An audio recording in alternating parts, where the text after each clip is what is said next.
The doctrine of justification was one of the ones that led to the uh, Protestant Reformation. Luther, emphasizing verses like Ephesians 2 and verse 6, that speaks of salvation by grace through faith alone, we'll talk about different types of righteousness. One type of righteousness is an alien righteousness. That is, the righteousness of Christ by which he justifies.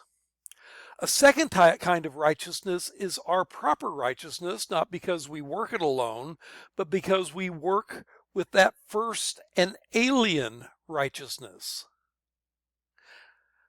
And what Luther conceived of was this concept of an alien righteousness, and it's a particularly important contribution that he made to the doctrine of justification. In exchange for his sins, which are transferred to Christ and borne by him, the sinner receives the righteousness of Christ, an alien righteousness. It's not that he is a righteous person, but he is counted as righteousness because he puts on the righteousness of Christ. And so that means that our righteousness, that which allows God to declare us not guilty, is not due to anything which we have done. It's by grace through faith alone, not of any works, lest anyone should boast. Thus, Luther rejected Aquinas' notion of merits, that it is not that the grace of God works with our free will in order to merit the merit of Christ, because that teaching seemed to make the grace of God in the death of Christ really unnecessary. If you could just get a little bit of grace from God to merit the grace, the forgiveness of God. Justification by faith alone undercut this entire merit system that was popular in the Roman Catholic Church. Cottrell puts it this way in speaking about justification. He raises the question of, do we gain Christ's righteousness so God looks on us as if we had never sinned? Or is it rather that we are imputed with Christ's death so that God looks at us as if we have already been punished? In Cottrell's opinion, quote, to be justified, declared righteous, does not mean that I am treated just as if I never sinned, but just as if I'd already paid for the penalty of already paid the penalty of eternal hell. As sinners justified by the blood of Christ, we do not have to worry about hell because, as far as God is concerned, we have already been there. We have paid our eternal debt, and we have been released. In other words, Christ bore the punishment that our sins deserved, and therefore God can say that our obligation before the court has been met.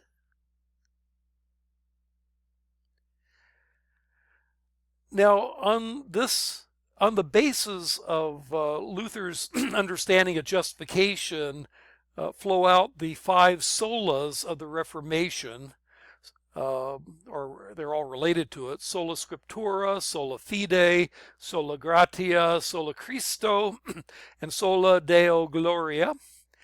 Sola scriptura, scripture alone is the source of a religious authority, not the Pope or tradition. Sola fide, justification and salvation is through faith alone, not by works. Sola gratia, justification and salvation is by grace alone. That's what sola gratia means, not by any merit which we have earned. Sola Christo, our salvation comes from Christ alone, not from the clergy, church, our own human achievement or merit. And sola Deo gloria, to God alone be the glory, not man. And it implies that we should live to glorify God and not ourselves, or to think that the glory of salvation could be something that we earn. Now, while we're on the topic of justification, I should mention a third view that's different than either the Catholic view or the traditional Protestant view, and that's a more recently proposed view by New Testament scholar N.T. Wright. And he argues that what justification really does is to declare one to be a covenant member. In Wright's view, justification is, in fact, a legal action, as we read his quote from before, but he believes that the case is a civil case rather than a criminal case. That is, it's a finding of the court rather than an acquittal. The court finds in justification that the person is a member of the covenant community.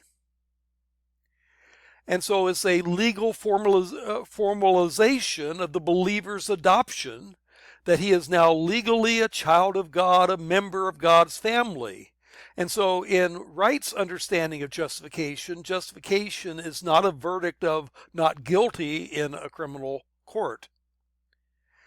This legal finding that one is now a member of the covenant community anticipates God's legal verdict of not guilty, but that occurs at the last judgment. Though it is not the point of the passages that Paul is talking about to talk about the last judgment when he talks about justification.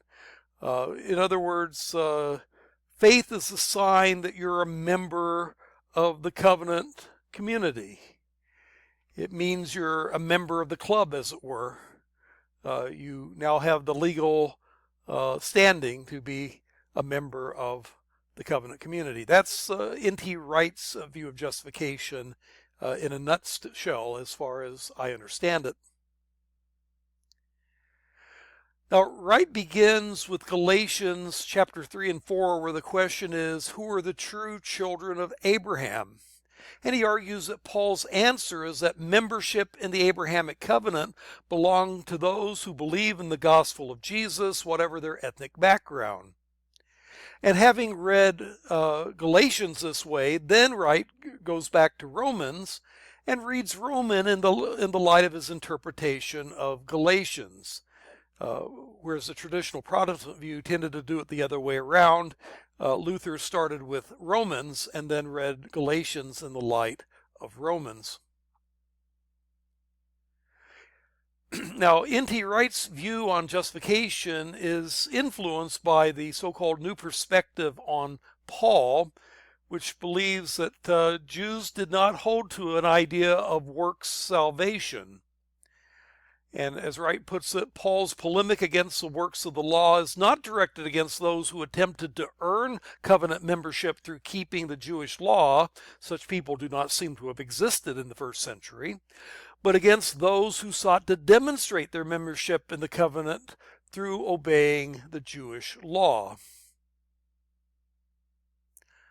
Well, what are we to make of Wright's alternative view, revisionist view, you might call it? Well, it certainly involves a paradigm shift that concludes that neither Rome nor the Reformers quite got the context of justification right. And critics argue that Wright has brought an alien paradigm, the new perspective on Paul, in and imposed that on Paul that doesn't necessarily fit well with Paul's statements. The new perspective on Paul, and Wright is at least one of the proponents of this new perspective, may be wrong to think that no Jews in Paul's day were trying to merit their salvation by good works. In that quotation, he said, such people did not seem to exist in the first century. That was his conclusion. But from reading Paul, it does seem that Paul is arguing against some people that did think that that was the way of doing things, even if the leading theologians may have understood things more biblically. And certainly it was not what the Old Testament taught. The Old Testament did not teach works salvation. Critics of right say that the connection between justification and forgiveness of sin and salvation is more central than right acknowledges. In Romans chapter 8, 33 and 34, who shall bring any charge against God's elect? It is God who justifies. Who is to condemn? And this suggests that the opposite of justifying is condemning. And that makes it sound more like an acquittal in a criminal court than a finding in a civil court concerning membership in the club. And so the bottom line is that I personally am not convinced of Wright's revisionist view. John Piper puts it this way: Wright's gospel is not so much a different gospel as much as a very confusing one. You have to do a lot of reading between the lines to come up with Wright's conclusion, which is why neither the Protestant Reformers nor the Roman Catholic Church ended up looking at it that way. Well, why is justification important as a doctrine? Well, it deals with the question of just what is the gospel? How is it that salvation works? Does it involve meriting the merit of Christ, which seems to be the Roman Catholic view, or is it by faith and grace alone through the work of Christ for us? And this affects how we preach the gospel. We can encourage sinners who could never merit acquittal to turn to Christ and receive his righteousness. As Luther put it, if the doctrine of justification is lost, the whole Christian doctrine is lost. The doctrine of justification is arguably that important. The doctrine of justification applied to ourselves. Are you confident that God has declared you not guilty? How would you answer God if when you die and you come to the gates of heaven and they ask you at the gate, why should I let you in and not condemn you to hell? Are you going to say, well, I was a good person? Or are you going to plead the merits of Jesus Christ and his death as being the basis for entrance into heaven? It is the latter which I believe to be the biblical view, that we don't get into heaven by any merit that we have earned by our own good works, but rather it's on the basis of the merit of Christ.